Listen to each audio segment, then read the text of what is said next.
Hello. So I'm trying to bring down the level of formality instantly here. So cut and pasted this from Dan's email, so it's not a very creative title. I am going to start pretty quickly, tell you a little bit about who I am so you know, Dan had asked to sort of ground you in why should I even listen to you in the first place. You could be the judge of that. And then just a few proactive tips on keeping clients happy. I think the real value is going to come from the conversation that follows both Evan and I afterward. But for the, just to view this as generating ideas, thought starters, questions you might have if you want to grill us afterward and talk. So, this is working good. So I am originally from Cleveland and grew up in Cleveland, and the only reason I even reference that to a Cleveland audience is because I just moved back in August. For the past 20 years I've been in Chicago working at really 3 agencies, but for 2 decades really I was at J. Walter Thompson, which is now JWT, for 10 years, and I was at Draft FCB, which started as Foot, Cohen, and Belding and is now Draft FC, and then became Draft FCB, and actually as of 2 weeks ago is now FCB again. That's the way the business works. And then I joined Stern Advertising in, really was 2012. And so I'm happy to be back. These are the brands. This is actually my life on paper for the past 2 decades. A mix of retail and packaged goods clients primarily, but this is how I like to spend my time, or likes to spend my time for the past few years. All right, so it's out of the way.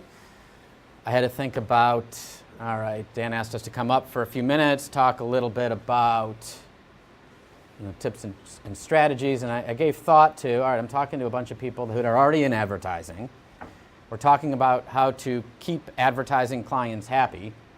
So I figured I'll use advertising as examples or to find an analogy to help learn about or talk about these tips and tricks.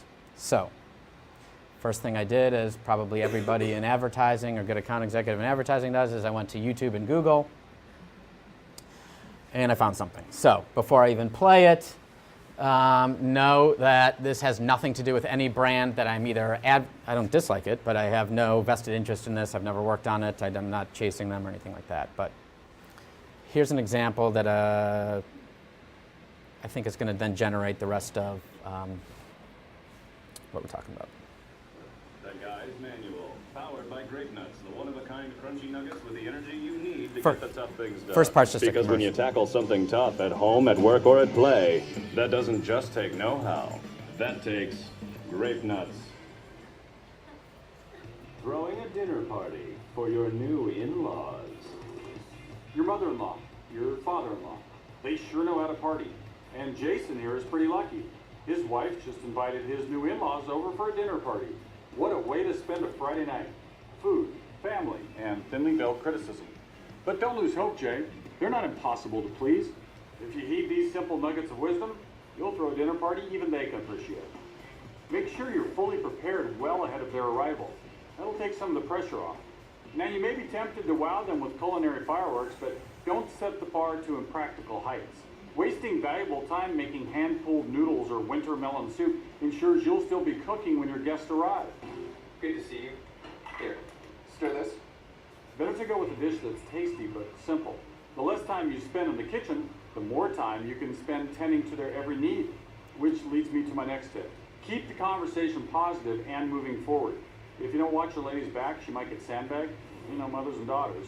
So Stacy, did you already quit that Pilates class? So, Bill, how's the new boat? Wet.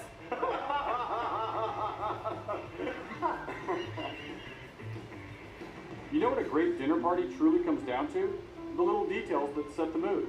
The music, something from their era, soft and swinging. The lighting, keep it low, but not so low you can't see your food. This meat is so tender my knife cuts right through it. That's my hand, Bill. Put some breadsticks in a vase. Toss some cucumber slices in flat water. Light a fancy Japanese candle. Spend enough time on those minor details and they're sure to be impressed. This is wonderful. I say we make this a weekly thing. Hooray! Until next time, enjoy being a man who gets the tough things done. The one-of-a-kind crunchy nuggets and grape nuts gave Jason the energy he needed to get the tough things done. Stay tuned to see how the other guys tackle the tough things in their lives. So I pulled two reasons I pulled this. Number one, I'm all about entertaining myself, so that was good. I thought it was really good. But I think what was interesting, the reason I'm sharing this, is good tips and strategies for keeping clients happy. I thought it was just a good analogy. It's like throwing a dinner party for your new in-laws. So using that as the lessons learned from what we just saw in this little video, I thought a few things came out of that. His first tip was give yourself a buffer, and what he goes on to elaborate, and what that means is plan well. So really, at least in my experience, what's been great in terms of keeping clients happy is, they work at Stern, so I'm making eye contact, is be good at planning. Don't just plan for the next step, plan for the next 5, 10, 100 steps. Think everything through along the way, because the client's not. They've got too many other things on their plate. They assume that we're going to do it, but you got to do it. When you walk into a meeting, be fully prepared. Have your homework done. Don't get caught off guard. A lot of these things I'm saying, I feel like I'm sure I'm preaching to the choir, but it's the basics that you get credit for. And have a backup plan. Have a plan B and even a plan C. The reason I have a picture of the Andes Mountains here, we had talked about maybe using some personal anecdotes. So about maybe 15 years ago, maybe less than that, we were shooting, I had a client, it was hair care. Salon Selectives, Finesse, Thermosilk, if you guys know those shampoos are a little dated at this point. And we had a 20-day shoot in South America, and it was 10 days in Brazil and 10 days in Chile. And 4 of those days were on top of the Andes Mountains. I don't know why we could only shoot on top of the Andes Mountains for shampoo, but that is not the point of the story, I guess. And in order, at the time, advertising was a little bit different. We were spending between 700 and 700,000 and $1 million per commercial. So the stakes were high, both financially and in terms of geography. The senior approver on this was the CMO, who was not coming with us. Cell phones aren't what they are today, let alone when you're trying to communicate with somebody from on top of the Andes Mountains who is based in Chicago. And so consequently, we had to go out of our way to see the next 100 steps, probably 100 days in advance. And you know, the more senior you get on the client side, the more difficult it usually is to do that. So what we wound up doing is we sort of envisioned every single step in the process, from approvals to pre-production to shoots to rough cuts to anything happening during the shoots that might need approvals or check-ins along the way. And we booked it on the CMO's calendar 3 months in advance, or the minute this was approved. It might not have literally been 3 months in advance, but it was well ahead of time, because he's the busiest person in the room and he's the only person that counts, and we can't say we can't get it because he's not available. So we booked his time. When we got to the top of the mountain, we had everything, because who knows what's going to happen when you're on top of these mountains and there's snow. So we had all kinds of wardrobe options and attire and heating equipment. And importantly, this was a hair care shoot, and hair needs to look really good in frigid temperatures. So we literally, what we would do each day is take a chairlift to the top of the mountain, but the chairlift, it was at a ski resort, but they didn't go high enough. They don't go all the way to the top of a mountain. So then we had snowmobiles that literally would lug crates about as big as, from here to there. And this was like a 4-hour ordeal each day of the shoot. The bottom line is it went really well, and the CMO went out of his way to say what made everything go so smoothly and the approval process go so well is that I felt like I was fully in the loop, fully aware of what was going on at all times. And it just paved the way for, even if we got into a difficult discussion during rough cuts and final presentations, which we did, he trusted us. He knew we were on top of it, and so it wasn't at all a conversation of, should I doubt them? Are they doing it right? Are they trying to? We'd already earned his trust, and he knew we were on top of things. So that just helps in general. So again, the big takeaway from here is good planning sends big signals, even though it seems like a very basic thing. Next one. He says don't get too fancy. I think the point that's more relatable to us is be ambitious, but be realistic. So one tip or trick that's worked for me personally, at least, is setting clear expectations up front. That's not always an easy thing to do because these can be challenging conversations. The client wants X, Y, and Z, and they want to spend $10 on it, and you can deliver X, Y, and Z, but it's going to cost $100, or you can only deliver X for $10. These are hard conversations to push back on, but I can guarantee it's easier to do it before the process begins than when you're in the middle or at the end of it. Related to that is you're almost better under-promising but over-delivering. No one on the client side is ever going to fault you for giving you more than they signed up for. They're going to be pleasantly surprised and you'll be credited for it. But that's not always going to happen either. So at the very least, what does need to happen is do what you say you're going to do. Deliver on promises. Clients get it. Things happen during a process. Sometimes you need to have those difficult conversations. But you need to tell them as it's happening or before it's happening, not after the fact. I have the Burger King logo up here. Personal anecdote on that one is my second job in advertising was on the Burger King account. Do the national advertising for it, and 3 weeks into me accepting the job, the account goes into review, which was fantastic. It was the only reason I was hired was to work on this account. And the pitch itself lasted either 6 or 7 months. And you can imagine it's a big national account. Every big national agency in the country was pitching it. To make a long story short, we wound up retaining the business, and the client went out of their way to say it was only in part because of the content of the pitch itself, because you can imagine they saw great pitches. The other reason they gave it to us was the way we, account management specifically, handled ourselves during the course of that process. We delivered what we said, we over-delivered, we checked all the basics, we handled ourselves professionally. Now, that was great to hear during a pitch process. The reality of it is, on the day-to-day, many of our clients, you're not going to hear this. It's expected. You're only going to hear it when it doesn't happen. But I can tell you, mentally, they're taking notes. People don't always, if you think about it, when you write people don't hesitate to pick up the phone and write a complaint letter or call in when they get bad customer service with the company. But very rarely do they write in or call when something's going great. I think the same applies here. Clients are making these mental notes. They're just not saying it to you all the time, but believe me, you get credit for it. Okay? The next rule in the grape nuts example was be the straw that stirs the drink. His point was keep the conversation going, keep it positive, make it productive. As it relates to our business, how do you do that?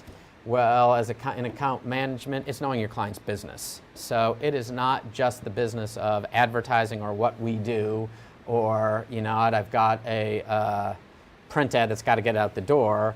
It's knowing the business that they're in. It's seeing the picture a little bit more broadly than that.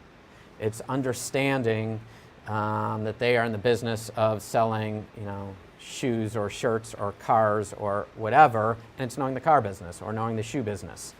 And then once you understand that, the other thing we bring to the table as advertising people is they view us as the creative people that they work with, right? They could get the very logical, rational, left brain thinking internally. If they could get the right brain part of it, they wouldn't hire an advertising agency. So one of the other things we can bring to the table is creative business solutions. And what I don't mean by that isn't here's your print ad that you asked for, your TV commercial. It's a creative way of solving a business issue. It's okay to think bigger than that. They'll appreciate it. Doesn't mean they'll listen to it. We only know a fraction of what probably goes on in a brand manager or CMO's life. But it shows them we're thinking. It might trigger another thought. And by the way, sometimes it might be dead on and exactly what they mean. It's appreciated. And do it regularly. These proactive ideas is the last bullet point up there. It's never turn it off. Always keep thinking of new ideas. The atmosphere, in the Grape Nuts example you talked about, know what kind of music they like, know what kind of food they like, know the details. The details are important. They might be the biggest pain of everything we do, and everything feels excruciating and detail-oriented, and why did I go to college to do this? But getting it right counts. Said another way, it's a big deal if you get it wrong, usually. So that means as little as typos in emails and presentations. I'm not double checking to make sure I have none.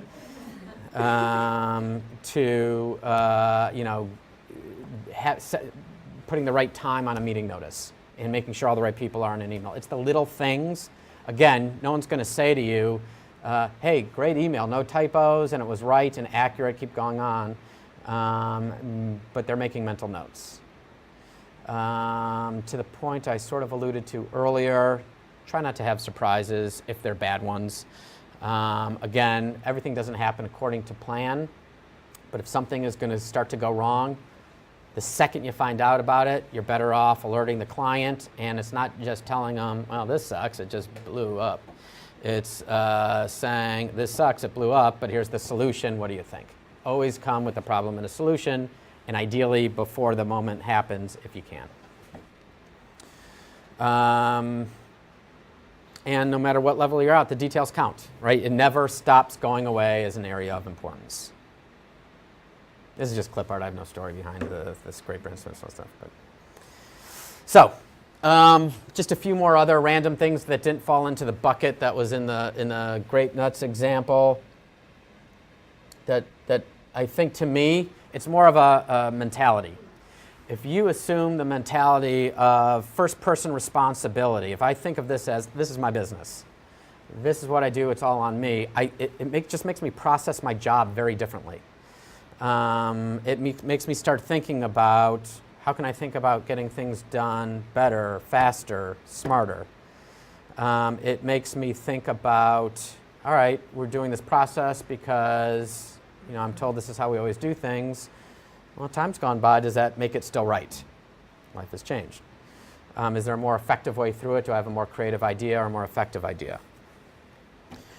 Taking smart risks. It's fine to go through life like this on cruise control, but ultimately nothing different is ever going to happen. So every now and then you need to challenge yourself, your client, take a smart risk. Now, to do that, it's not pie in the sky idea. It's got to be based in fact or reason or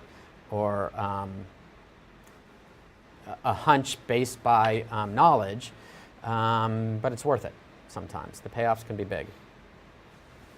So, make the impossible become possible. Come up with something that's never been done before and figure out a way to get it done. And then at the end of the day, it's it's just, account management. I had an old boss who was recently giving a speech, who she had changed careers at age 39. She had been in account management at J. Walter Thompson and Foot Cone and Belding, and now she actually runs Kraft. And she was giving a speech, and she said, I made a career change at age 39 to get out of account management because it struck me that at every single moment in time, something's late, somebody's unhappy, something's not going right. Like, why would I sign up for this? It's very difficult. And to truly succeed in this position, it means having perseverance and the right attitude. So at the end of the day, it's about not giving up.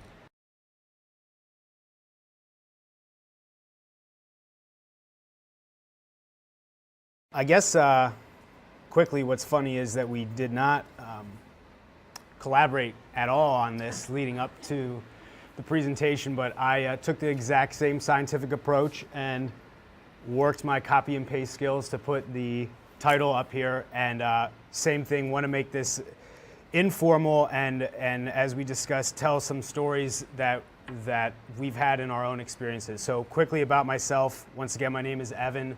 I work at HFA in Akron, Ohio. I have been there now for a total of a little bit over 7 years.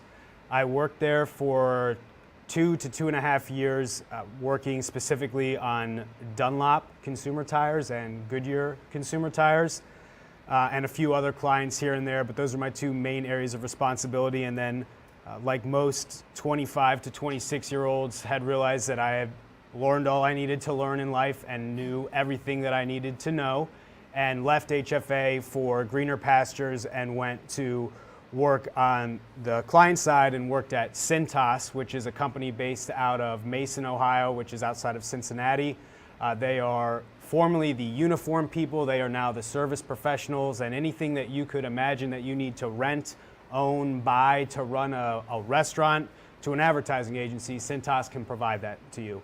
I worked there both in marketing and outside sales for a little bit over 2 years, and realized that day by day, week by week, month by month, I was having the life sucked out of me. It was a company that taught me some lessons that I will take for the rest of my life and turned me into a young person looking for a career or looking for another job into a business professional that's seeking out a career. So for that, I would be forever grateful, but realize that advertising is where my passion lied, and through some, I'll say, interviews and begging and pleading and groveling, I was able to get back into HFA and have been there for the last 5 years, loving every minute of it. I work now primarily on Goodyear once again. I work on the commercial tire business, primarily right now on the Goodyear side. I also do some work with their consumer tire products. I work on Liquid Nails Construction Adhesive, which is a brand that was recently acquired by PPG. So we now work on a wide range of different PPG brands, and I have a hand in all of those accounts as well. And then a couple smaller local clients is where I'm spending the majority of my time right now. So similar, I've got a couple stories that I want to share. I'm going to tell you one very personal experience quickly, and then a story that is fictitious, but there's a lot of truth based in it, and then a source of inspiration or a book that I've gone back to frequently that I want to share with everybody. So when I started at HFA and I was working on Dunlop, the head of Dunlop at the time, his name was Andy Trakoff. He has since continued to succeed at Goodyear and now is the head of their IT department and a very important person over at Goodyear. He would lie to you and say that he is not, but he is. And one of the lessons that he taught me early on as a 24-year-old and young and excited, I went over there and presented a brochure to him that had all the Dunlop tires in it and all this exciting tire data and all the things that we all dream at 20 that we get to spend our entire day doing. I presented it to him, and immediately he took a lean back in his desk and folded his arms, and I knew this wasn't going to be a very fun conversation. But he asked me with great excitement, "Do you like working on Dunlop?" Yeah, Andy, I love it. I love doing everything you need me to do. I love the opportunity that you give me, et cetera, et cetera. Exactly what I thought he wanted to hear. We go back and forth for a little bit, and then he asks me, "How much of your day is spent working on my business?" Andy, 100%. I would do anything for you. My time, my day, it's always devoted to you. And he nodded with approval and then said, "I spend 5% of my day worrying about what you're doing for me. When you come in here, that 5% of my day better be the easiest 5% of my day." And he pushed it back, the brochure back, and said, "Let's try this again when you know that everything is 100% correct and you know that it's perfect and you won't waste the 5% of my day." So I took the brochure and with a tail tucked between my legs went back to HFA, and we quickly fixed what we needed to fix and got the brochure back to him. That's a story that happened almost 10 years ago and is something that not every time he sees me, but he still brings up and is appreciative of the fact that that story or that situation he only had to tell me one time. Everybody's going to make mistakes. Everybody's going to get something wrong. It's when you make the mistake 3 or 4 or 5 times that there's going to be a problem. Learn your lessons quickly and move on, because success is right around the corner for you. The next story is a story about a grandfather and grandson, a giant tree and a old rusty axe. So, grandson goes to visit his grandfather. Really excited to see his grandfather. He doesn't get to see him very much. He lives on a great big farm. Grandfather says to his grandson, I have this big oak tree, grandson. I need you to get rid of the oak tree for me. There's a rusty axe over there. Get to swinging. Grandson's obviously a little puzzled by this request. He doesn't usually get to do those types of things for Grandpa, but that's the task that he was given, and because it came from Grandpa, he didn't ask any questions. He just picked up that axe and he started swinging.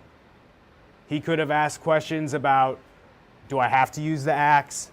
Do you have any other tools? Am I allowed to see if anybody can help me? He doesn't ask any of those questions, and next thing you know, he's swinging an axe for hours on end and to no avail. When asking a couple simple questions could have led him to know that Grandpa's garage actually looks like that. He's got tools galore and 15 different chainsaws in there that might have been a big help. Or maybe Grandpa forgot that his next door neighbor happens to look like this guy, and we could have had a tree chopped down in a couple minutes. So he didn't ask any questions. We don't ask questions frequently because we feel we might be stupid that we're asking a question. We might not understand something, so we don't ask the question. Oh, we're too young. We should already know that, so we're not going to ask a question. I don't want anybody to judge me because I'm asking these questions. Questions lead us to a successful end. It's key to ask those questions in the upfront, like Doug was talking about. Those questions might pose a challenging conversation, but it's better to ask them early because it can lead to a frustrated grandson who then delivers a half-assed job that's not all the way done and nobody's happy with the end result, or he delivers an end result that goes terribly wrong and now everybody's embarrassed, grandson's upset, Grandpa's upset, and Grandpa and his friend come over and now they're grumpy. So this is the older reference for everybody. I'm glad I was still to get it. I did test this out on my wife and I failed, but I hope everybody gets it. And Grandpa has a cat who is now grumpy, so hopefully everybody gets the grumpy cat. So point being, those questions are always very, very important to ask. We know what they are. If you don't know, ask somebody. Ask your client, ask your boss, ask the person that sits at the desk across from you. There's nothing wrong with asking questions. That's what leads to, obviously, answers, but those answers is what leads to great work for everybody. So keep asking. The second that we stop asking, that's the second that you stop learning. And then the last little, and I know I'm flying through this, so I apologize, but the last little piece that I want to point out to everybody was a book that was handed to me the day that I came back to HFA. And it was handed to me by Jack DeLeo, who served as our CEO and president for the last 20 plus years. He worked at HFA for 40 and has recently retired. And one of the things that, through my interviewing and groveling, if you will, that I talked about with him was the art of client service. And Jack started out as a creative guy. He had a passion for creative, very artistic, and as he will tell you, 40 years ago, all that was done by hand. And he started out drawing and illustrating for HFA, which wasn't HFA at the time. But he looked around and he realized that there are a lot of other people that are better drawers than him, that have a better artistic eye than him. And he figured out that he needed to find a path for himself, and that path was through client service. And Jack is very much responsible for our continued success at HFA and our very strong relationship with the Goodyear Tire and Rubber Company. And through conversation, when he handed me this book, one of the promises that I made to him would be that this is something that I'll reference the rest of my career. The book is already over 10 years old, but there are some lessons in here that I think are fantastic for everybody that you should hang on to. So if you haven't read this, I ask that you do. I read it once a year as my promise to Jack to go back and read through this one at a time. It goes through the work on how you approach your work, whether that's starting assignments, looking at evaluating creative, making presentations, or even running meetings. It then gets into the relationships, which are about attitude, communication, troubleshooting, and socializing. And then the last part is around style and substance, where they talk about things like upgrading your wardrobe and personal appearance. So I won't get into all those sections. I picked 10 that I'll go through quickly that are through the relationship section for everyone. First, credit is for creative directors. So I don't know everybody's background in here. I'm assuming that everybody, for the most part, is in client service, but we are in, our position at an agency is service-based leadership. We don't make the pretty pictures. We don't win the awards with the pretty pictures or the amazing words that are written or the awesome videos on how to throw a dinner party for your in-laws. We don't take the credit for those things. That's for your art directors, your creative directors, those people. Present the work with passion, own it, love it, give credit where credit's due, and give that to the people back at the shop making things happen for you. Next is you can't lead an account from your desk. I've referenced Goodyear as one of our larger clients. Our goal at HFA in our department is that we have somebody over at Goodyear every single day. That goal is actually pretty easy for us to reach, and that goal is no longer the official goal for our department. We've upped it to, we want to have somebody over in at that facility every hour of every day. Can HFA have a presence every hour of every day at Goodyear? It doesn't have to be me 24 hours a day or 40 hours a week, but somebody. How can HFA be over there as much as somebody that actually works at Goodyear? Great work wins business. A great relationship keeps it. I think this one is very self-explanatory. To Doug's example about Burger King, you can pitch amazing things when accounts go up for review. What's going to keep the account from going up for review or going to keep you working on that account is the relationships that you grow and maintain with your clients. Make no commitment without consultation. We preach at HFA, and it's something that is always a work in progress for me and something that I try and keep in the back of my head because your immediate response is, yes, we can get that for you. Yes, you need that right now, we'll get that for you right now. We all know that we take those orders back into our walls and there's 15 other fires going on that we don't know about. 10 of them are more urgent than yours. Another one needs to be knocked out that is yours in order to get this one done. Don't always just say yes and shake your head and say, we'll do whatever you need and we'll do it now. What we preach is to commit to commit.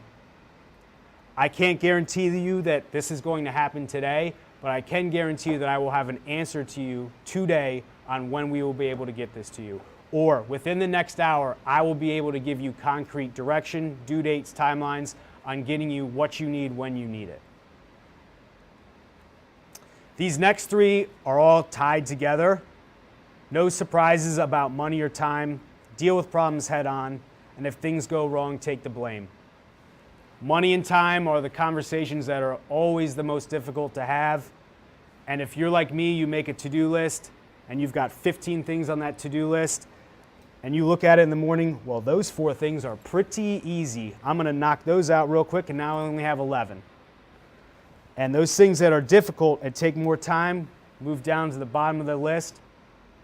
And how often do we leave or we don't get to everything on our list? I'll get to that tonight. I'll get to that tomorrow. And then another day goes by and that difficult conversation becomes more and more difficult because the problem gets bigger and bigger and bigger. It's all those sayings of take the bull by the horns, grab the reins, etc. We are the face. We are the ones out there every day talking to our clients in the opposite way of giving out the credit to everyone like it's Halloween candy. When something goes wrong, you need to own that blame. Bring it in. Tell the client that it's your fault. You let something slip through the cracks. You needed to make sure this happened, or this happened. Why? Because you out there, we own the relationship. We get to go back there tomorrow and have a 2-hour meeting with them where we reprove ourselves because we're that much on our game, we're that much better, and we delivered everything that they needed. That creative person that messed up the punctuation or used an old trademark, they're not going to see the client for another 2 weeks. And what's the client going to be thinking? Oh, that's the person that screwed up that punctuation. I remember that happened like 2 weeks ago, and I haven't heard anything from that person. No, I messed that up, sir. I'm the one that should have not let that happen. And the next day I get to see that person again and prove myself all over again. No matter how social it becomes, never forget that it's a business. I have plenty of other references, but Goodyear seems to apply to this one as well, in that location is a wonderful thing. We do get to be that close to them. We do get to spend a lot of time with that client.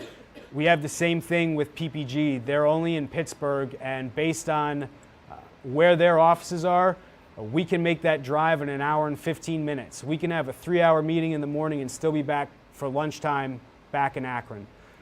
So we're able to be very close with our clients, both in proximity and in relationships. But I don't know a single person in advertising that is volunteering their time that isn't collecting a paycheck.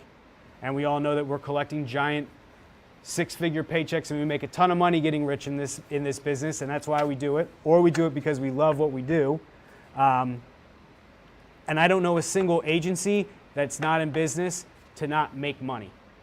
Nobody's working towards the goal of breaking even or losing money working with a client. We're all trying to run a business here. So remember, at the end of the day, while you ingrain yourself or entrench yourself in the client's business or their day-to-day, you don't work for their company. You work for your agency.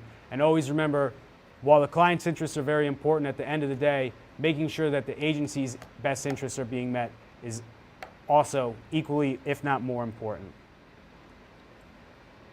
Once a client, always a client. I think everybody can relate to this that's had more than 2 months experience in this industry. Turnover is frequent. People leave one job to go to another company. You leave an agency to go to another agency. This person leaves over here to go over here. And next thing you know, paths have crossed again, and you're meeting them for coffee and talking about their business plans for 2015. Those relationships go a long way. Make sure that you never lose a business card, delete a contact. Always keep in contact with the people that mean a lot to you and you've done great work for, because if you are great at what you do, people will find a way to use your greatness to their advantage in their new position, no matter where it is. And last, always say thank you. Make sure your clients know how appreciative you are of the opportunity and the privilege to work on their business. If we didn't have clients, we wouldn't have jobs. That's one of the things that Jack has preached day in and day out to all of us in our time at HFA is, without them, these doors would be closed and you'd be looking for somewhere else to work. So if it's 10 p.m. and you've had enough and you can't take it anymore and you want to scream, as Doug said, don't give up. Keep persevering. And remember to do it with a smile on your face and say thank you for the opportunity and, once again, the privilege to work on a client's business, because they are trusting you with their success and their careers.